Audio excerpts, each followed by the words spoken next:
Hey guys, how's it going? Today we are going to be tackling some flower bed cleanup. We're going to focus mainly on this whole area on the west side of our house and kind of curving around to the front of the house. So starting in right here on both sides, I'll just give you a little before shot. We've got some Virginia right behind this boxwood hedge and a whole bunch of leaves and a Katsura Japanese maple that's all budded up and looking beautiful. On this side, we've got some lamium, some Hakana Cloa or Japanese forest grass is the common name.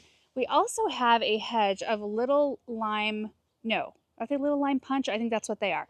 Hydrangeas that have struggled in this space. I think just due to lack of light. I think that's what's going on, except for when they get closer to the juniper, they actually struggle a little bit more. And I wonder if that's because it's even deeper shade or, I mean, I can't imagine. This is such an old juniper and the juniper roots go straight down. It doesn't like spider out. So junipers aren't like a sidewalk heaver or anything like that. So I can't imagine it stealing too much water. It doesn't need a lot of water. So I'm not really sure. It's something that we'll probably keep here for now and maybe think of something else to put there later. We've also got some, let's see, spot on lungwort in here. And it's starting to push some new growth right there. We've got some hardy geraniums that look pretty good. We just need to clean them up. We've also got a lot of Iris reticulata coming up. There's a few in bloom. Lots of daffs in this area that will come up. Some daffs right here. There's a witch hazel that hasn't started to bloom yet, but it's all loaded up with buds. There's more hardy geraniums, ornamental grass that needs to be cut back, a baptisia and a rose that need to be cut back. Right here, we have the pinka-blue lungwort, which, oh my word, so impressed with its blooming. I mean, I did not expect to see blooms out here this early, and you can see they have pink and blue blooms on the same bloom stalk. For a shady spot, highly recommend the pinka-blue lungwort. I absolutely love it. We've also got a bunch of columbine coming up in here, the pink petticoat. We've got some Italian ice roses. There's 3 of them in here we just need to clean up. Lavender we need to cut back. On this side, we've got some verbascum we need to cut back and then kind of shave up this 9-bark a little bit. We've got a climbing rose that's just wild. Look at that. We need to take care of that, take it back down. I'm going to take that one down pretty hard. And then we've got some hellebores that are looking so gorgeous. Look at this. This is the Anna's Red variety. We're going to take and clean all of the old leaves off. And there's several of them in here, like this one. It's got blooms, well, buds down here at the base. Isn't that weird that this one's so much further behind than this one? Strange. On the opposite side here, we've got a nice little carpet of lamium that we'll clean up. We've also got some absolutely gorgeous hellebores. I planted these here last year. I think I planted these after I used them in containers, and I just thought, well, this might be a good spot. So I popped 2 over there and 2 right here, and they're all 4 in bloom. I love it. But there's some little ajuga we need to clean up in here. I'm going to pop over and cut back the Artemisia. Right in this space, Black Pearl Heuchera. Highly recommend this variety as well. As far as heucheras go, this has been the #1 best variety at coming back for us. And we struggle with heucheras coming back from year to year. We have a Japanese maple that is probably going to come out when we do the new garden up here, which the boxwoods for this area are due to arrive this week. So that's very exciting. And I did go over my thoughts for this new space up here and kind of how we're going to form it up, at least in the beginning. This space will need to evolve because I only planned so much, but I did go over that with you in a video this winter at some point. I can't remember if it was before or after Christmas, but Erin took a top-down shot with the drone and I was able to kind of loosely sketch my thoughts. Right in here, we have some limelight hydrangeas, which need to be cut back. There's a whole bunch of tulips and muscari and stuff. This has just been a little bit of a scruffy bed, and I kind of want to retool this whole thing when we redo this flower bed as well. And that's probably where we're going to stop. It kind of depends. Oh my goodness, there's some blooming. Oh, they're short, but they're pretty. There's some muscari blooming. You can tell these are a lot more warm up next to the house. And then on this side of our stairs here, this will probably happen a different day because I haven't decided where I'm going to pop these Outlast roses. I've got, is there 6? Yeah, 6 of them here in a hedge that I would like to dig and relocate. There's also a 9-bark and another limelight hydrangea, which doesn't look all together alive. I wouldn't be surprised if that one died. It was struggling so bad. It had spider mites really bad. Anyway, all this stuff needs to go. Not the Japanese maple, but all the rest of this. And that's just because the new design for this area, this stuff doesn't quite fit in. So anyway, we'll find a new home for it. As far as tools go, it's pretty minimal. I've got everything back here that I'm going to use. I've got a pop-up bag that looks like Paul went around collected some tumbleweeds. We had such a windy weekend. It was just kind of misery out here, and I can actually feel that the breeze is starting to pick up, and I hope this is it for the day. Because wind wears you out, and it also brings in a lot of tumbleweeds into our garden. I've got my Falcos and my gloves, a kneeling pad, my shrub rake right here, and then I've also got a little bit of fertilizer we'll scatter about. I kind of like to do all the steps at the same time: cut back, rake, fertilize, and then we can just button that area up for a while, other than like testing drip and remulching. All right, guys, so we're just gonna get into this project and see what we can get done over here. Okay, so for your paniculata or paniculata type hydrangeas, the panicle type, they bloom on new wood. So pruning them in the late winter, early spring is a really good idea. And you can wait until you can really see some good strong buds if you want. You can wait later in the season. But the rule of thumb is to take them down by 1/3 of their current size. That way you ensure yourself a really strong, sturdy network of branches at the bottom, so they're less likely to flop. I've never had these flop before. Limelights are pretty tough anyway. You can kind of see where I took it down last year, right about this height. And I want to leave it a little bit higher this year, like maybe right around here-ish. I'll start there, and I'm just cutting right above a set of buds. That looks nice. You can always take it down further. This is the strongest looking one out of the bunch right here. I also remove anything that's broken or damaged, that kind of thing. Take that one down one more. Let's see, yeah. I also take out anything that's real little, real tiny spindly branches. I don't necessarily want the plant sending energy into keeping those alive.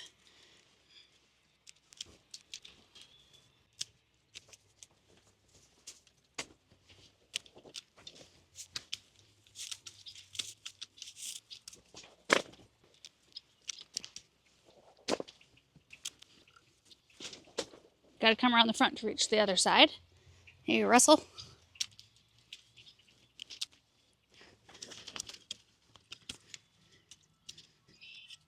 So I just wanted to make sure that after I cut this one back that I could kind of match the height.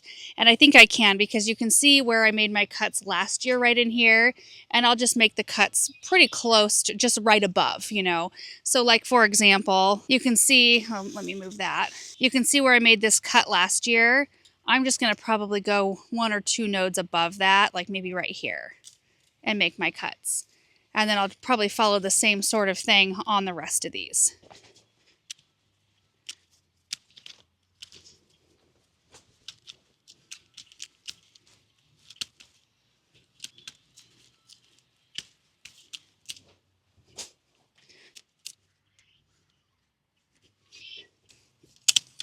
This branch is dead. If you're not sure if a branch is alive or not, take your pruners and just lightly scuff the bark. And if it looks just totally brown underneath, it is probably dead. If there's a little bit of green under there, then you've still got some life and you can leave it. See what happens. Sometimes they'll surprise you. So it's just kind of a close-up example. You can really tell just based on appearance which one is dead and which one is alive. So this one, sometimes when branches are older, they'll just look darker brown and more corky.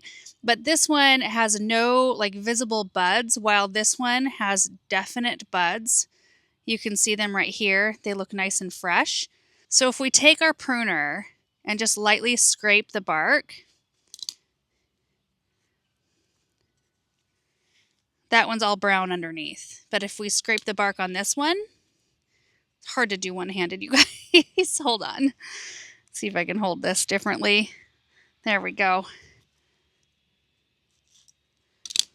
Yeah, look at that green. Okay, Russell, not now. Not now. I'm demonstrating. So green, alive, versus brown, dead.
right here we have a baptisia and a landscape rose, like more of a shrub rose. Baptisia is super easy to clean up. It just breaks off at ground level like that. You can just gather it up and take it away.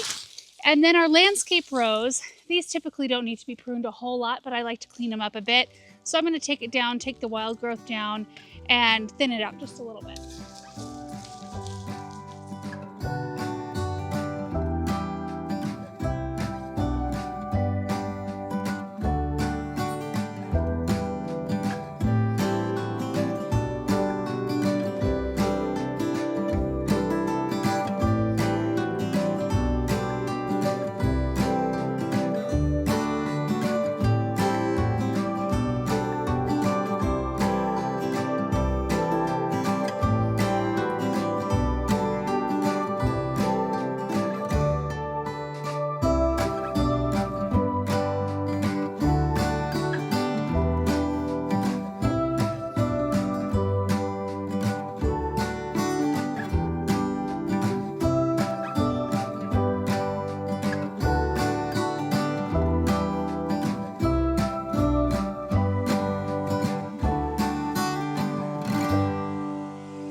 All right, we are halfway done. We got the flower bed that's right up against the house done. This is where we just ended, cutting back the Virginia, raking up this area. We are coming in with mulch, so I didn't try to get every last bit of everything out of here.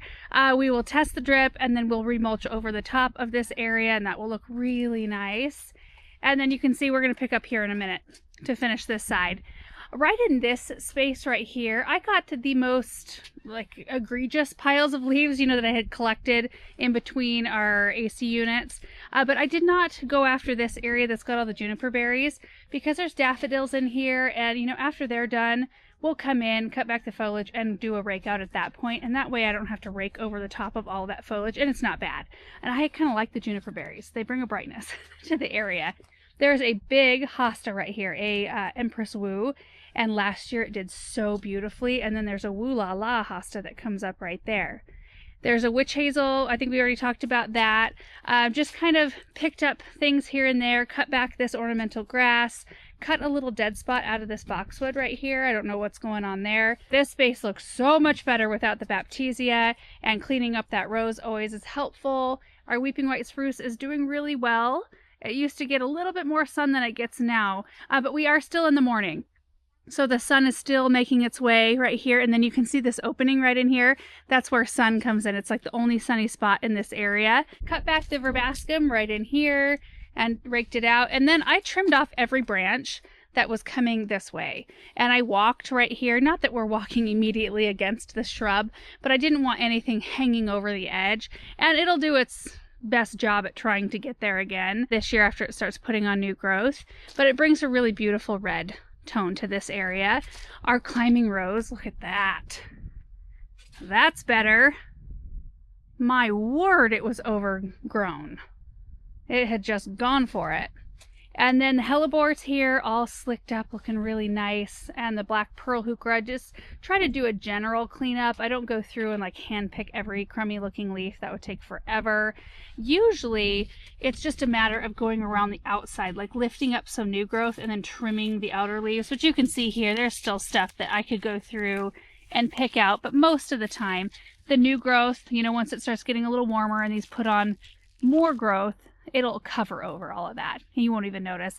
There's also a lot of Acarus ogon. This one looked pretty good.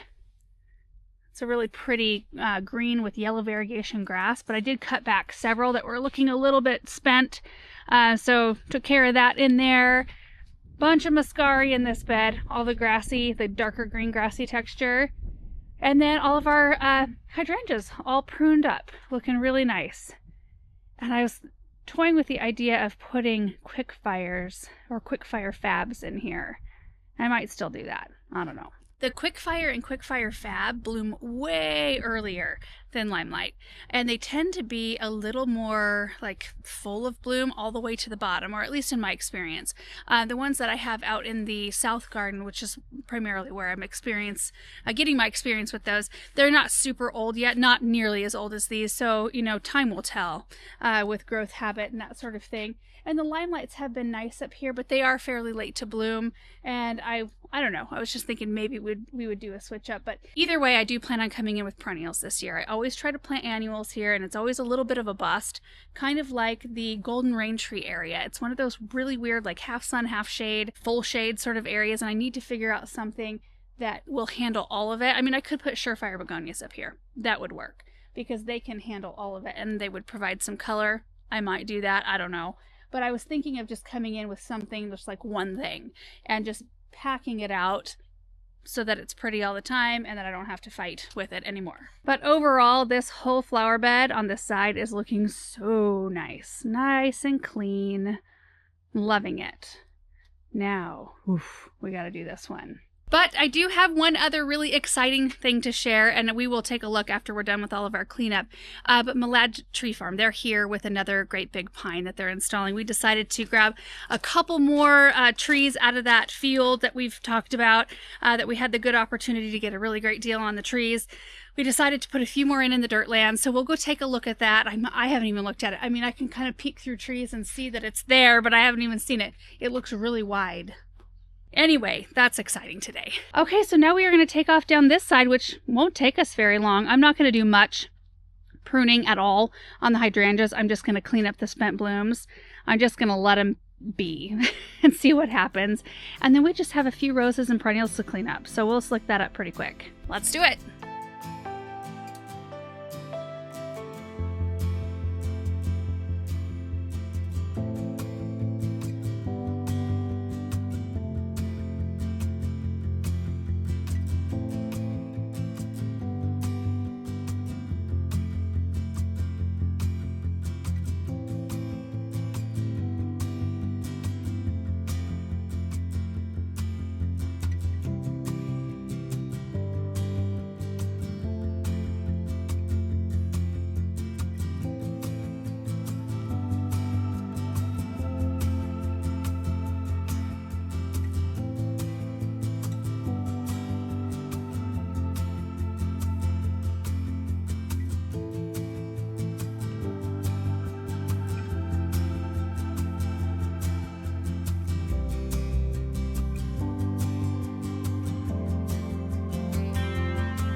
All right, we got all the cleanup done. It's looking so much better. So starting in on this side, the Artemisia, it just gets massive every single year.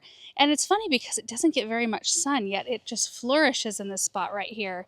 So you gotta love that. And then on this side, actually the last thing I did was I came out here and I cleaned up some lamium that had crept over the bricks right here. And I kind of just wanted that to be a clean look. And I think I'm gonna come in and dig some of this out and pop it in the flower bed with the golden rain tree. Not today, but another day, and I'll probably be able to cut some of this out as well. The ajuga, I just ran my rake over it lightly. There's really no cleaning it. I mean, if you come in here close, there's a ton of fresh growth in here. I mean, I guess one could spend a bunch of time like picking the old stuff off, but I honestly feel, well, that actually looks better, doesn't it? Maybe one should do that, but I'm not going to.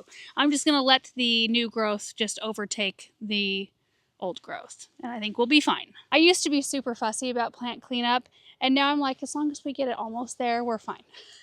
They'll be fine. But we got to get in here close on these. Look at this gorgeous hellebore. I mean, they are just so beautiful. And then this one, white with the burgundy on the inside. Oh, same with these right over here. Look at that. And that's got like a ring of burgundy petals down around the base. And then this is the multi-petal. So pretty. I just took my rake and lightly went over the top of the alamium. Again, the leaves, they're so few relatively that they'll break down and kind of mix in with everything here. But yeah, I did get the bulk of them. Cleaned up this rose and that rose, deadheaded the hydrangeas. And this is funny because these two right here are the most robust, and these are the two that get the most sun. So that's just really telling. You know, hydrangeas, they really do need that sunshine. I used to think hydrangeas couldn't grow here because we used to always just plant them in the shade. That's what I thought we had to do. And in fact, we used to keep them in the shade at the garden center. And they were always just kind of like meager. And, you know, the reason why we did that is because in order to keep hydrangeas happy here, they want the full sun and they need that in order to be really productive for blooms, but you just have to give them extra water. So yeah, we just struggled with that when they're in nursery containers. It's extra hard to keep them happy. So we always just tend to keep them in a more protected spot, but they are way more productive and are way healthier if they get at least 6 to 8 hours of sunshine a day. Clean these up and boy, do these look better. Oh my gosh. Night and day difference on these lungwort right here. And they're just so pretty.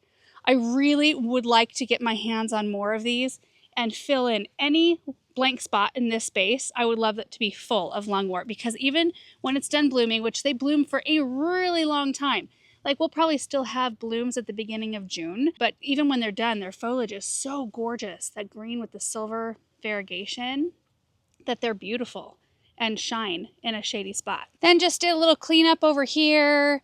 And this was really just the next area that needed some perennial cleanup, cutting back the Haconocloa, cleaning up the lamium, and raking. So standing at the beginning of this area, it's looking pretty darn good.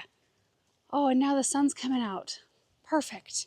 Not for long though. It's been spitting rain a little bit here and there, and the breeze like keeps picking up and then it dies down a little bit. So our last thing over here today to be done is to fertilize. And I've got a couple bags here. I grabbed the two that were open. We've got flower tone and tree tone right here. So I'll just give all of the perennials and hydrangeas the flower tone and everything else the tree tone. And I am going to use this right here. I just use something to scoop it up and then I sprinkle it around the drip line of the plant. For example, I've got my flower tone here. The drip line of the plant runs right around the exterior branches of the plant. That's where the most active roots are that will utilize and take up the fertilizer. So you just sprinkle this around. You can go all the way around it if you're doing it properly. And then just scratch it in with your fingers. And we'll just let the spring moisture push it down to the roots of the plant. And when you're doing it in a flower bed like this, I feel like you don't have to be super precise about getting it all the way around because like the fertilizer we just put here is going to feed the campanula next to it as well. So I just kind of sprinkle it around and call it. If I followed proper instructions, it would just take forever and I'm not patient enough for that. So anyway, let's get this done.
now we are done, at least for today. So you can see fertilizer sitting on top of the soil because I did not scratch it in every spot. I'll just let the moisture push it down, and we will be mulching in this area a little bit later on. So all that fertilizer will be under the mulch anyway.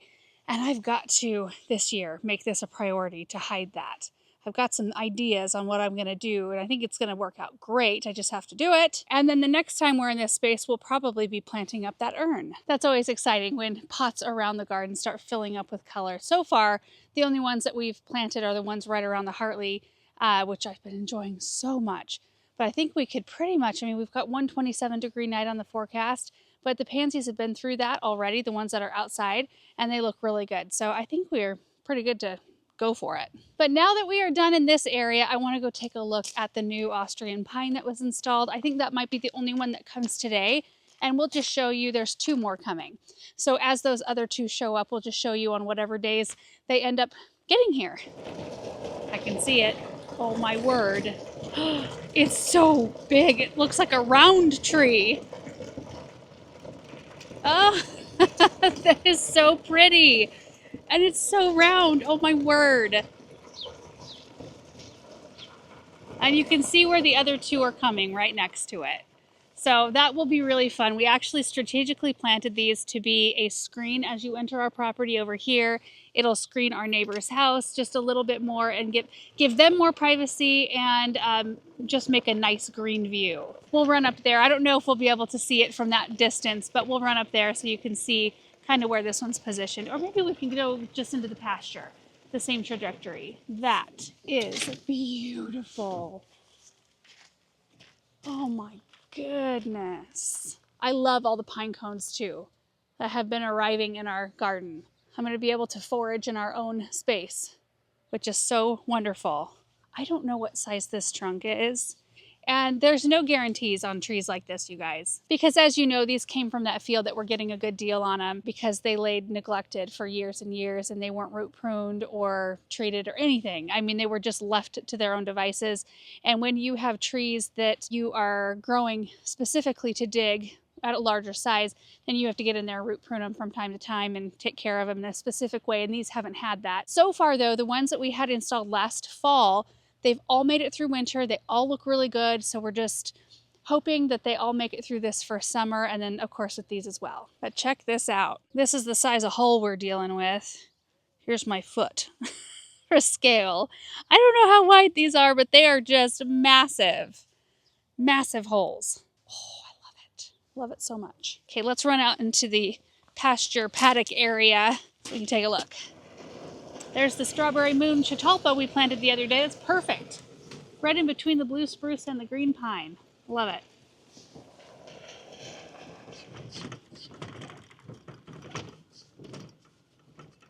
It seems so darn far away even from here, but this is what it does. So they've got a pretty big entrance to their house. And when we, would drive into our property, you could see like just clear as day, the entrance to their house. And now that pine completely blocks the front, which is so wonderful. And I'm sure that they'd probably like that too. Headlights not shining toward your front windows and all of that. So the other 2 that we get will continue to help make a nice screen right there. And I hope I don't give the impression that I don't like our neighbors or their house, because that's not it at all. They take beautiful care of their home, and it's a beautiful home in and of itself. I mean, we did some planting around their pond in the back, and that was fun. But I would rather look at a evergreen and tree and shrub backdrop rather than looking at other homes if it's at all possible. And in that space, we can do it because there's enough space. There's some areas where we can, like where we've done the North Pole hedge, like in the South Garden, we will be able to block like the lower part of homes, but they will never get tall enough to block the roof line. So we'll always be able to see that, which doesn't bother me at all. I think it bugs Erin more than it bugs me. We didn't really plan. I mean, the thing is, we knew those homes were going in when we bought the property, and we still just gave ourselves a real narrow little spot. And those arbs will get 15 feet tall, and that's not insignificant. That will block quite a lot. But if we would have given ourselves more depth in that flower bed, we could have done bigger things that get really, really tall, thus blocking a little bit more of the view and making more of a backdrop. Sometimes we just don't plan that way. Okay, this is perfect because I need to get rid of all this stuff in the gator. This is the soil that came out of the hole. Tons of moisture in it still, which is great.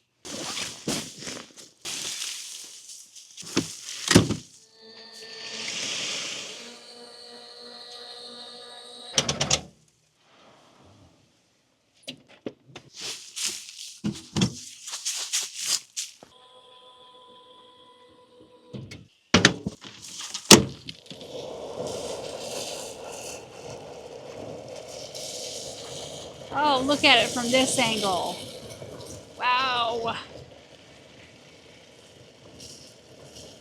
Oh my word.